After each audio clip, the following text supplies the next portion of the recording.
สวัสดีค่ะสวัสดีFCทุกท่านเนาะค่ะกลับมาพบมาพอกับเจตาพารวยคือเก่าค่ะในทางช่อง YouTube คลิปนี้เจตาจะวางแนวทางของลาวพัฒนาค่ะลาวพัฒนาจะออกวันจันทร์ที่22เนาะค่ะ2 ทุ่มครึ่งเห็นอยู่นี่ประวัติ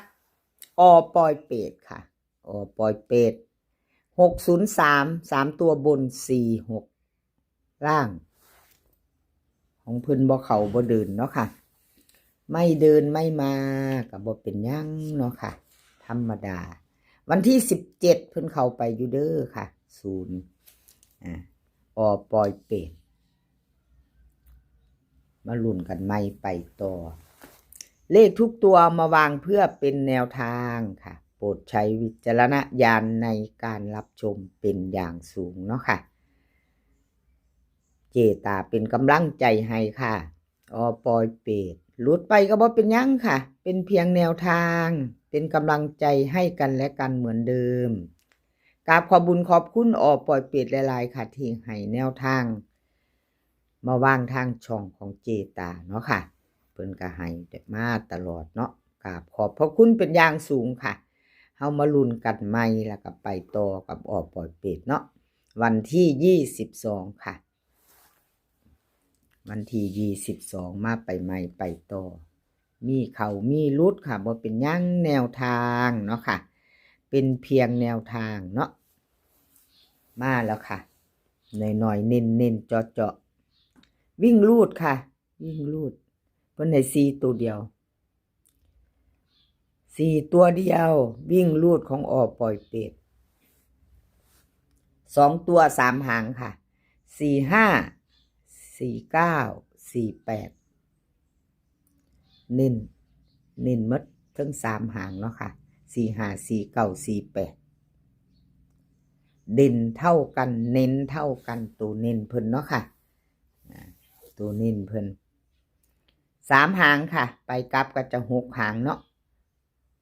หน่อยๆแข็งๆค่ะของปอยเป็ดแคปหน้าจอค่ะ FC ปอยเป็ด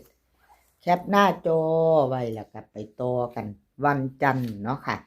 ไปต่อวันจันทร์กับปอยเป็ดกับขอบคุญขอบคุณหลายๆค่ะสำหรับแนวทางเนาะแล้วก็ FC ค่ะ FC ที่เขามาคอมเมนต์มากดไลค์กดแชร์กดหัวใจให้เจตาเนาะค่ะในทางช่องน้อยๆมีแต่ผู้ใจดี FC ในช่องเนาะค่ะมาไปต่อเป็นของใครแคปหน้าจอปล่อยปิดเรียบร้อยก็มาไปต่อเลขล็อกหนองบัวค่ะล็อกหนองบัววันที่19ที่ผ่านมา603ค่ะ46ล่างของเพิ่นเข้าไปอยู่เด้อค่ะ4ตัวหนึ่ง2ตัวมา1ตัวค่ะวิ่งลูด2ตัวมา1ตัวเลขล็อกหนองบัวค่ะเจตาให้เพิ่งประวัติเพิ่นก่อนวิ่งลูดเพิ่นก็ยังบ่ทันหลุดเนาะค่ะยังถือว่าเดินอยู่มาอยู่ค่ะ2งวดกับ2งวดอยู่เนาะงวดละตัวเพิ่นเข้าอยู่ค่ะสายวิ่งสายลูดค่ะคันได้ตามก็อาจจะโชคดีอยู่เนาะคันมีผู้ตามเพิ่นเลขล็อกหนองบัวค่ะมีผู้ใดผู้ตามล็อกหนองบัวมาไปต่อวันที่22เนาะค่ะเพิ่นให้มาแล้วกราบขอบบุญขอบคุณเลขล็อกหนองบัวหลายๆเด้อค่ะที่ให้แนวทางมาวางทางช่องของเจตากราบขอบพระคุณเป็นอย่างสูงค่ะเลขล็อกหนองบัวลาวพัฒนาวันที่22เนาะค่ะวิ่งลูดเพิ่นให้มา1กับ0ค่ะ1กับ0 2ตัว4หาง19 18 05 06ค่ะเบิ้ล11 00 3ตัวค่ะ3ตัว105 018วิ่งลูดค่ะเพิ่นเด่น1ตัวเดียวเนาะ0นี่ล่องเนาะค่ะล่อง0เด่น1วงกลมให้1ตัวค่ะ สายวิ่งสายหลุดล็อกหนองบัวเนาะค่ะเน้น2 หางค่ะ2 หางเพิ่นเน้นให้18กับ06 3 ตัวค่ะ3 ตัว018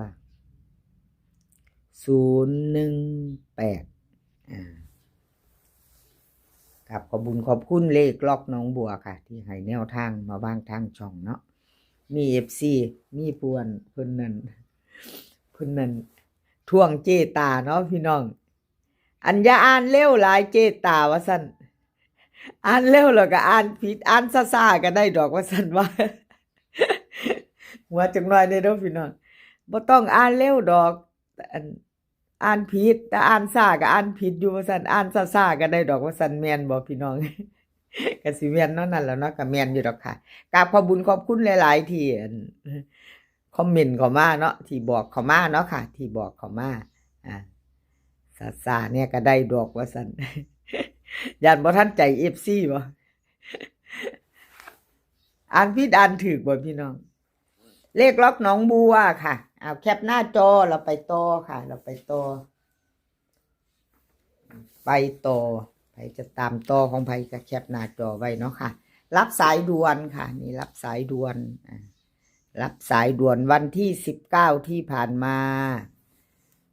หลุดไปเนาะค่ะ60346 2 ตัว3 ตัวบ่เขาบ่เดินประวัติเพิ่นวันที่19เนาะค่ะให้เบิ่งอีกงวดหนึ่ง2 งวดติดค่ะ2 งวดติดรับสายด่วนกราบขอโทษอภัยขอโทษขออภัยเนาะค่ะขอโทษขออภัย FC ทุกท่านเนาะที่เพิ่นเข้ามาเป็นกำลังแรงใจให้เพิ่นมารับชมรับฟังเนาะค่ะรับสายด่วนเพิ่นหลุดไปแล้ว2 งวดติดกันเนาะขออภัยแทนเพิ่นหลายๆมาไปใหม่ไปต่อค่ะไปรุ่นใหม่ไปต่อรับสายด่วนวันที่22เนาะค่ะวันที่22วิ่งรูดค่ะเพิ่นให้มา9กับ2ค่ะ9กับ2 ตัว4 หางค่ะ95 96 27 26เบิ้ลค่ะ99กับ22 3 ตัว2 หางค่ะ926 295แคปหน้าจอเด้อค่ะเตรียมแคปหน้าจอไปจะไปต่อวิ่งรูดค่ะเพิ่นเด่นทอกันเด่นให้เท่ากัน9กับ2วงกลมทอกันเนาะค่ะซ้ายวิ่งซ้ายรูดรับสายด่วน95กับ26ค่ะ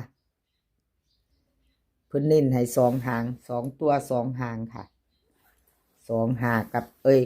95กับ26 3 ตัวค่ะ3 ตัว3 ตัวเน้นหางเดียวค่ะ295สายวิ่งสายลูดว่าจังใดพี่น้องถ้าชอบก็จัดขัดกระพานเนาะเพิ่นเด่นทั้ง2นะคะบ่มีร่องรับสายด่วนวงกลมให้ทั้ง2ตัวชอบก็จัดขัดกระพานเนาะค่ะเลขทุกตัวเอามาวางเพื่อเป็นแนวทางโปรดใช้วิจารณญาณในการรับชมเป็นอย่างสูงเนาะค่ะFC ใหม่ถ้าเข้ามายังบ่ทันได้กดติดตามเนาะค่ะกดติดตามถ้าชอบเนาะค่ะชอบก็จัดขัดก็ผ่านถ้าชอบก็กดติดตามไว้แล้วก็อย่าลืมกดกระดิ่งแจ้งเตือนเนาะค่ะ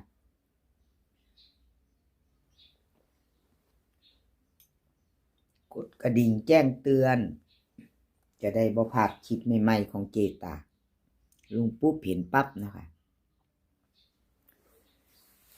กดกระดิ่งแจ้งเตือนไว้คลิปนี้ก็ขอให้พี่น้องโชคดีค่ะให้โชคดีเล่าพัฒนาวันที่22 ทุ่มครึ่ง